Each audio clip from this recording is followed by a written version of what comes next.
Hi every one. അപ്പോൾ ഇന്ന് നമ്മൾ നോക്കാൻ പോകുന്നത് ഗോസ് ജോർദാൻ എലിമിനേഷൻ മെത്തേഡാണ്. അപ്പോൾ നമ്മളിപ്പോൾ ഓൾറെഡി ഫസ്റ്റ് മൊഡ്യൂളിൽ ഒരു മെത്തേഡ് പഠിച്ചു, ഗോസ് എലിമിനേഷൻ മെത്തേഡ്. അതുപയോഗിച്ച് സിസ്റ്റം ഓഫ് ഇക്വേഷൻ സോൾവ് ചെയ്യാനും ഒരു മെട്രിക്സ് തന്നാൽ അതിൻ്റെ ഇൻവേഴ്സ് കണ്ടുപിടിക്കാനും രണ്ട് ടൈപ്പ് പ്രോബ്ലംസാണ് നമ്മളിപ്പോൾ ഓൾറെഡി കണ്ടത്. അപ്പോൾ ഓർക്കാം, നമ്മളതിൻ്റെ തിയറി പ്രോബ്ലം മാത്രമല്ല ഇൻക്ലൂഡിങ് തിയറി നിങ്ങളത് ബൈ ഹാർട്ട് ചെയ്യുക. ഓക്കെ, ഇനി നെക്സ്റ്റ് മെത്തേഡാണ് ഗോസ് ജോർദാൻ എലിമിനേഷൻ മെത്തേഡ്. അപ്പോൾ പ്രോബ്ലം രണ്ട് രീതിയിൽ ചോദിക്കും. യൂസിങ് ഗോസ് എലിമിനേഷൻ എന്ന് ചോദിക്കാം, അല്ലെങ്കിൽ using goes Jordan elimination method എന്ന് ചോദിക്കാം. അപ്പോൾ നിങ്ങൾ ഈ രണ്ട് മെത്തേഡ് തമ്മിലുള്ള ഡിഫറൻസ് എന്താണെന്ന് ശരിക്കും മനസ്സിലാക്കിയിരിക്കുക. ഓക്കെ, അങ്ങോട്ടും ഇങ്ങോട്ടും തിരിഞ്ഞു പോകരുത്. അപ്പോൾ ആ മെത്തേഡ് തമ്മിലുള്ള ഡിഫറൻസ് ആദ്യം തന്നെ മനസ്സിലാക്കിയിരിക്കണം. അപ്പോൾ ഗോസ് എലിമിനേഷൻ മെത്തേഡിൽ നമ്മൾ ചെയ്യുന്നത് എന്തായിരുന്നു? നമുക്ക് തന്നിരിക്കുന്ന സിസ്റ്റം ഓഫ് ഇക്വേഷനെ നമ്മൾ AX = B എന്ന ഫോമിലേക്ക് ആദ്യം കൺവേർട്ട് ചെയ്തെഴുതി, അല്ലേ? AX = B എന്നുള്ള കൺവേർട്ട് ചെയ്തെഴുതി. അതിൽ നമ്മൾ ഓഗ്മെൻറ്റഡ് മെട്രിക്സ് AB ഫോം ചെയ്തു. ഇതിനെ നമ്മൾ അപ്പർ ട്രയാങ്കുലർ ഫോമിലേക്ക് കൺവേർട്ട് ചെയ്യുമായിരുന്നു. അപ്പർ ട്രയാങ്കുലർ ഫോമിലേക്ക് കൺവേർട്ട് ചെയ്തിട്ടായിരുന്നു നമ്മൾ സൊല്യൂഷൻ കണ്ടുപിടിക്കുന്നത്. എന്ന് വെച്ചാൽ നമ്മൾ മെയിൻ ഡയഗണൽ എലമെൻറ്റ്സിന് താഴോട്ടുള്ള എലമെൻറ്റ്സിനെയല്ല, കോഎഫിഷ്യൻ്റ് മെട്രിക്സ് എന്ന് പറയുന്നത് A ആണ്. A എന്ന കോഎഫിഷ്യൻ്റ് മെട്രിക്സിൻ്റെ മെയിൻ ഡയഗണലിന് താഴോട്ടുള്ള എലമെൻറ്റ്സിനെയെല്ലാം നമ്മൾ 0 ആക്കി മാറ്റുന്നു. ജസ്റ്റ് ആ ഒരു പ്രോസസ്സ് മാത്രമായിരുന്നു നമ്മൾ നടത്തുന്നത്. പക്ഷേ ഗോസ് ജോർദാൻ എലിമിനേഷൻ മെത്തേഡിൽ നമ്മൾ ചെയ്യുന്ന എന്താണെന്ന് ചോദിച്ചാൽ, അതിനെ അപ്പർ ട്രയാങ്കുലർ മാത്രമല്ല നമ്മളാക്കുന്നത്. നമ്മൾ ആ A എന്ന് പറയുന്ന കോഎഫിഷ്യൻ്റ് മെട്രിക്സിനെ നമ്മൾ യൂണിറ്റ് മെട്രിക്സ് അല്ലെങ്കിൽ ഐഡൻറ്റിറ്റി മെട്രിക്സ് ആയിട്ട് കൺവേർട്ട് ചെയ്യുന്നു.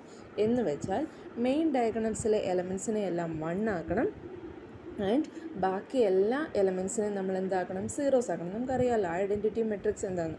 ഒരു 2x2 ഐഡൻറ്റിറ്റി മെട്രിക്സ് എന്താ? 1 0 0 1. ഓക്കെ, 1 0 0 1 ആണ്. സിമിലർലി 3x3 ഐഡൻറ്റിറ്റി മെട്രിക്സ് എന്താ? 0 1 0 0 0 1 0 0 0 1 എന്നുള്ളതാണ്. അപ്പം ഈ ഫോമിലേക്ക്, അതായത് മെയിൻ ഡയഗണലിലെ എലമെൻറ്റ്സ് എല്ലാം 1 ആക്കണം, ബാക്കി എല്ലാ എലമെൻറ്റ്സിനെയും നമ്മൾ 0 ആക്കി കൺവേർട്ട് ചെയ്യുക. ഈ രീതിയിലേക്ക് കോഎഫിഷ്യൻ്റ് നമുക്ക് ഓഗ്മെൻറ്റഡ് മെട്രിക്സ് എഴുതണം.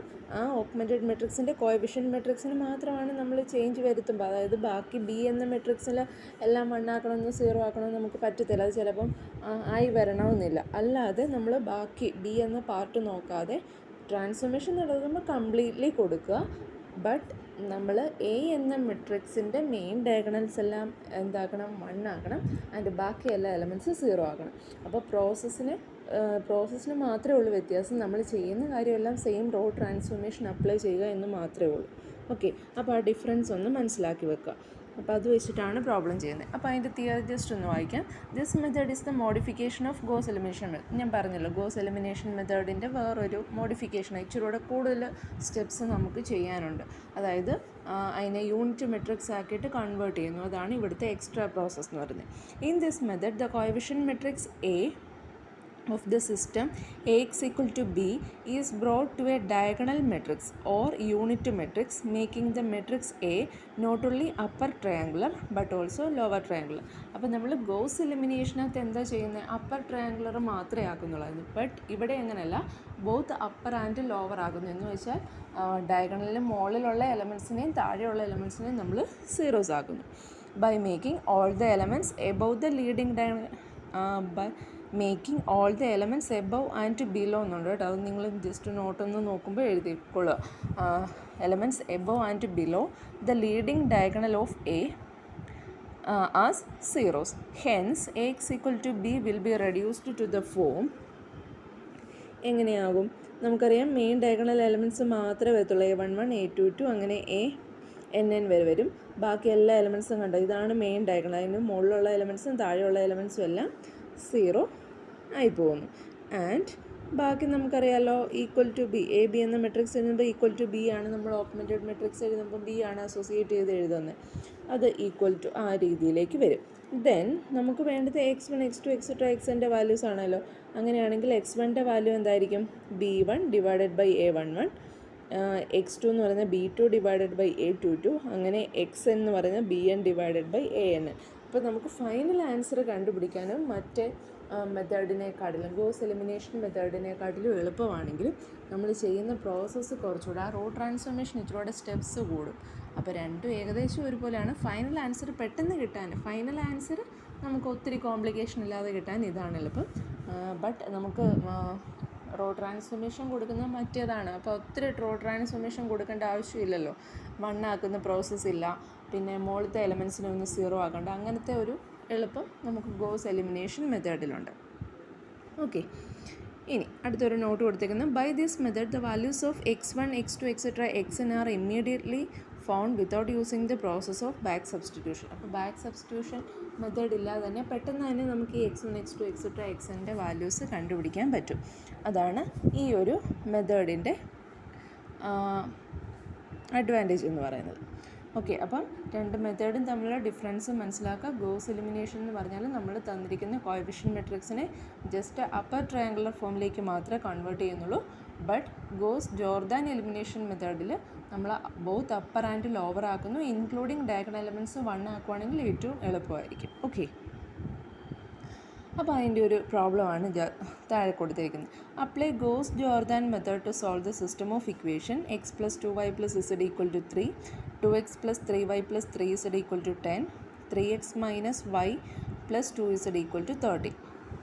അപ്പം സിമിലർലി ആദ്യത്തെ പ്രോസസ്സിനൊന്നും ഡിഫറൻസ് ഇല്ല. ആദ്യം നമ്മൾ തന്നിരിക്കുന്ന ഇക്വേഷൻ x = b ഫോമിൽ എഴുതി. നമുക്കറിയാം എന്ന് പറയുന്നത് കോഎഫിഷ്യന്റ് മെട്രിക്സ് ആണ്.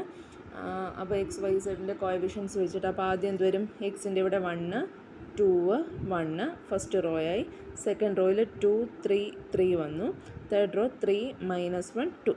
ഓക്കെ, ഇൻറ്റു നമുക്കറിയാം പിന്നെ അടുത്ത് എഴുതേണ്ട എക്സ് ആണ്. എക്സ് കോളം വെക്ടറായിട്ട് എഴുതി. നമുക്ക് ഇതിനകത്തെ അൺനോൺസ് ആരൊക്കെയാണ്, എക്സ് വൈ സെഡ് = ബി എന്ന് പറയുന്നത് 3 10 30 ആ ഫോമിലേക്ക് നമ്മൾ ആദ്യം എഴുതി.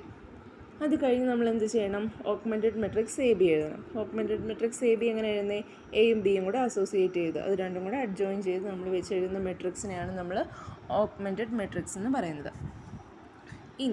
ഇനി നമ്മൾ ഗോസ് ജോർദാൻ മെത്തേഡിൽ എന്ത് പ്രോസസ്സാണ് ചെയ്യുന്നത്, നമ്മളതിനെ ഐഡൻറ്റിറ്റി മെട്രിക്സ് ആയിട്ടാണ് കൺവേർട്ട് ചെയ്യുന്നത്. ഓക്കെ, അതായത് എ എന്ന് പറയുന്നത് ഇത്രയും പാർട്ടിനെ നമ്മൾ ഐഡൻറ്റിറ്റി മെട്രിക്സ് ആയിട്ട് കൺവേർട്ട് ചെയ്യണം. അപ്പോൾ ഓട്ടോമാറ്റിക്കലി ഇതിന് ചേഞ്ച് വരും, പക്ഷേ അത് ആ ഫോമിലേക്ക് നമുക്കറിയാം. സ്ക്വയർ മെട്രിക്സിലാണ് നമ്മളെപ്പോഴും ഐഡൻറ്റിറ്റി ഫോമിലേക്ക് കൺവേർട്ട് ചെയ്യുന്നത് അല്ലേ. അപ്പോൾ എ എന്ന് പറയുന്ന മെട്രിക്സ് ആണ് അവിടെ സ്ക്വയർ ആയിട്ട് വരുന്നത്. ബാക്കി ബി നമ്മൾ അഡ്ജോയിൻ ചെയ്ത് വെച്ച മെട്രിക്സ് അല്ലേ, അതിന് അല്ലാത്ത കുറച്ച് ചേഞ്ചസും കൂടെ വരും, അത്രേ ഉള്ളൂ. ഓക്കെ, അപ്പോൾ ഐഡൻറ്റിറ്റി മെട്രിക്സ് ആക്കണം നമ്മൾ എന്ത് ചെയ്യണം, ഫസ്റ്റ് റോയിലെ ഫസ്റ്റ് എലമെൻറ്റ് 1 ആയിരിക്കണം. ആസ് യൂഷ്വൽ നമുക്ക് ഇതിനകത്ത് ഈ പ്രോബ്ലത്തിനകത്ത് ഡയറക്റ്റ്ലി അത് 1 ആയതുകൊണ്ട് നമുക്ക് ആ റോയ്ക്ക് ഒരു ചേഞ്ചും വരുത്തണ്ട. പിന്നെ നമ്മൾ എന്ത് ചെയ്യണം, ഈ 2നെയും 0 ആക്കണം, 3യെയും 0 ആക്കണം. അത് നിങ്ങൾക്ക് ഇപ്പോൾ ഓൾറെഡി അറിയാമല്ലോ. റോ ട്രാൻസ്ഫോർമേഷൻ അപ്ലൈ ചെയ്യുക, അതൊക്കെ റോ ട്രാൻസ്ഫോർമേഷൻ സൈഡിൽ കൊടുത്തിട്ടുണ്ട്. നിങ്ങൾക്ക് ഓൾറെഡി ഇപ്പോൾ അറിയാവുന്ന കുറേ പ്രോബ്ലംസ് ചെയ്തില്ലേ. അപ്പോൾ അത് രണ്ടും കൊടുത്തു കഴിയുമ്പോൾ നമുക്ക് ഈ മെട്രിക്സ് കിട്ടും. ഇനി ജസ്റ്റ് അടുത്ത പ്രോസസ്സ് എന്താ, അപ്പോൾ നമ്മൾ ഫസ്റ്റ് റോയിലെ ഫസ്റ്റ് എലമെൻറ്റ് 1 ആയി, അത് ഓക്കെ ആയി. അതിന് താഴോട്ടുള്ള എലമെൻസിനെല്ലാം നമ്മൾ 0s ആക്കി. ഇനി അടുത്ത പ്രോസസ്സ് എന്താ, നമ്മൾ സെക്കൻഡ് റോ നോക്കുക. സെക്കൻഡ് റോയിൽ ഫസ്റ്റ് എലമെൻറ്റ് 0 നോ, അതിനൊരു പ്രശ്നമില്ല, അതങ്ങനെ കിടക്കട്ടെ. സെക്കൻഡ് എലമെൻറ്റ് -1, അവിടെ നമുക്ക് എന്താ വരേണ്ടത്, 1 വരണം. 1 വരെ എന്ത് ചെയ്താൽ മതി, -1 കൊണ്ട് ഒന്നെങ്കിൽ മൾട്ടിപ്ലൈ ചെയ്യുക അല്ലെങ്കിൽ ഡിവൈഡ് ചെയ്യുക. അപ്പോൾ കംപ്ലീറ്റ് ആ റോയെ മൾട്ടിപ്ലൈ ചെയ്യുമ്പോൾ നമുക്ക് 0 1 -1 -4 എന്ന് കിട്ടും. അപ്പോൾ സെക്കൻഡ് റോയും ഓക്കെ ആയി. ഇനി അടുത്ത പ്രോസസ്സ് എന്താ, നമ്മൾ നേരത്തെ ചെയ്യുമായിരുന്നെങ്കിൽ എന്ത് ചെയ്യുമായിരുന്നു, ഈ -7 നമുക്ക് 0 ആക്കിയാൽ മതിയായിരുന്നു ഗോസ് എലിമിനേഷൻ മെത്തേഡിൽ. ബട്ട് ഇവിടെ എങ്ങനെയാണോ, അല്ല. ഈ നമുക്ക് ഐഡൻറ്റിറ്റി മെട്രിക്സ് ആയതുകൊണ്ട് നമുക്ക് ഈ -7നെയും 0 ആക്കണം, 2നെയും 0 ആക്കണം. അപ്പോൾ നമ്മൾ എപ്പോഴും ഓർക്കുക, ഒരു പർട്ടിക്കുലർ റോയ്ക്ക് മേളിലോട്ടും താഴോട്ടുള്ള എലമെൻസിനെ 0 ആക്കണം. നമ്മളെപ്പോഴും റോ ട്രാൻസ്ഫോർമേഷൻ കൊടുക്കുമ്പോൾ ഈ റോയുമായിട്ട് മാത്രമേ കൊടുക്കാവുള്ളൂ. അല്ലാതെ കൊടുത്താൽ നമുക്ക് ടോട്ടലി അത് തെറ്റിപ്പോവും. ഓക്കെ, ഒരു റോയെ നമ്മൾ അഡ്ജസ്റ്റ് ചെയ്ത് വെച്ചു, 0 1 0 ഫോമിലേക്ക് കൺവേർട്ട് ചെയ്തു. ആ റോയുമായിട്ട് മാത്രമേ ബാക്കിയുള്ള എലമെൻസിന് റോ ട്രാൻസ്ഫോർമേഷൻ കൊടുക്കാവുള്ളൂ. അല്ലെങ്കിൽ നമ്മൾ ഓൾറെഡി ചെയ്ത് വെച്ച സാധനങ്ങൾ തെറ്റിപ്പോവും.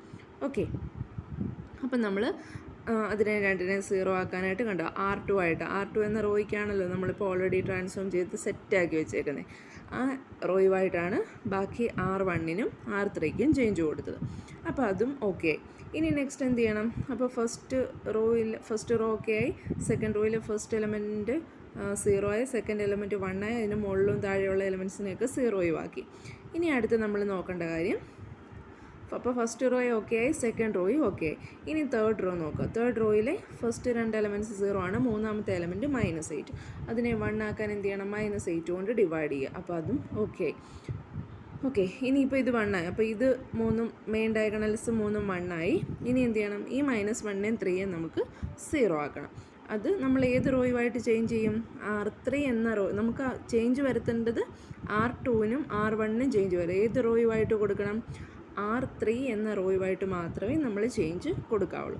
അവിടെ നമ്മൾ റോ ട്രാൻസ്ഫോർമേഷൻ അപ്ലൈ ചെയ്യുമ്പോൾ നമുക്ക് ഫൈനലി കിട്ടുന്ന മെട്രിക്സ് ഇതാണ്.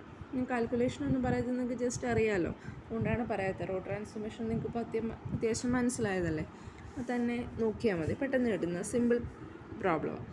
ഓക്കെ, അപ്പോൾ നമുക്ക് നമ്മുടെ ഫൈനൽ മെട്രിക്സ് കിട്ടി. അപ്പോൾ നമുക്ക് എന്താ, നമ്മൾ നേരത്തെ പറഞ്ഞ പോലെ നമുക്കറിയാം നമ്മുടെ വേരിയബിൾസ് ആരൊക്കെയായിരുന്നു? X, y, z. അപ്പോൾ എക്സ് എന്ന് പറയുന്നത് എന്തായിട്ട് കിട്ടും? എക്സ് ഈക്വൽ ടു 2 കിട്ടും. ഡയറക്റ്റ്ലി നമുക്ക് ഇക്വേഷൻ കിട്ടും. എക്സ് ഈക്വൽ ടു 2 കിട്ടും. കണ്ടോ, ബാക്കി ഇവിടുത്തെ വൈയും ഇസഡും 0 ആയി പോയില്ലേ, അപ്പോൾ അത് പോയി. സെക്കൻഡ് റോയിൽ നിന്ന് നമുക്ക് എക്സും ഇസഡ് 0 ആയി, ബാക്കി എന്ത് കിട്ടും? വൈ ഈക്വൽ ടു -1 കിട്ടും. തേർഡ് റോയിൽ എക്സും വൈയും 0 ആയി, ഇസഡ് ഈക്വൽ ടു 3 കിട്ടും. അപ്പോൾ ഡയറക്റ്റ്ലി നമുക്ക് സൊല്യൂഷൻ കിട്ടും. ഓക്കെ, അപ്പം റോ ട്രാൻസ്ഫോർമേഷൻ ഇച്ചിരി സ്റ്റെപ്സ് കൂടുന്നേ ഉള്ളൂ. ഫൈനൽ ആൻസർ കണ്ടുപിടിക്കാൻ ഇതാണ് ഏറ്റവും എളുപ്പം. നമുക്ക് ഡയറക്റ്റ്ലി പിന്നെ ഇക്വേഷൻസ് ഒന്നും അധികം എഴുതേണ്ട ആവശ്യമില്ല. അതായത് ഫസ്റ്റ് റോയിൽ എലമെൻറ്റ് 1 ആകുമെന്ന് പറഞ്ഞാൽ അത് എക്സിൻ്റെ വാല്യൂ, സെക്കൻഡ് റോ വൈയുടെ വാല്യൂ, തേർഡ് റോ ഇസഡിൻ്റെ വാല്യൂ, ആ രീതിയിലേക്കായിരിക്കും വരുന്നത്. ഓക്കെ ആണോ? ഇത് സിമ്പിൾ മെത്തേഡാണ്. ആ റോ ട്രാൻസ്ഫോർമേഷൻ നിങ്ങൾ ജസ്റ്റ് ഒന്ന് നോക്കിയാൽ മതി. അപ്പോൾ ഇതിനകത്ത് കുറച്ച് പ്രോബ്ലംസ് കൂടെ ഉണ്ട്, അത് നിങ്ങളിന്ന് ജസ്റ്റ് പ്രാക്ടീസ് ചെയ്യുക കേട്ടോ. ഓക്കെ, അപ്പോൾ നമുക്ക് അടുത്ത ക്ലാസ്സിൽ മെത്തേഡ് ഓഫ് ട്രയാങ്കുലൈസേഷൻ അല്ലെങ്കിൽ LU ഡീകമ്പോസിഷൻ മെത്തേഡ്, അത് വളരെ ഇമ്പോർട്ടൻ്റ് ആയിട്ടുള്ളൊരു മെത്തേഡാണ്.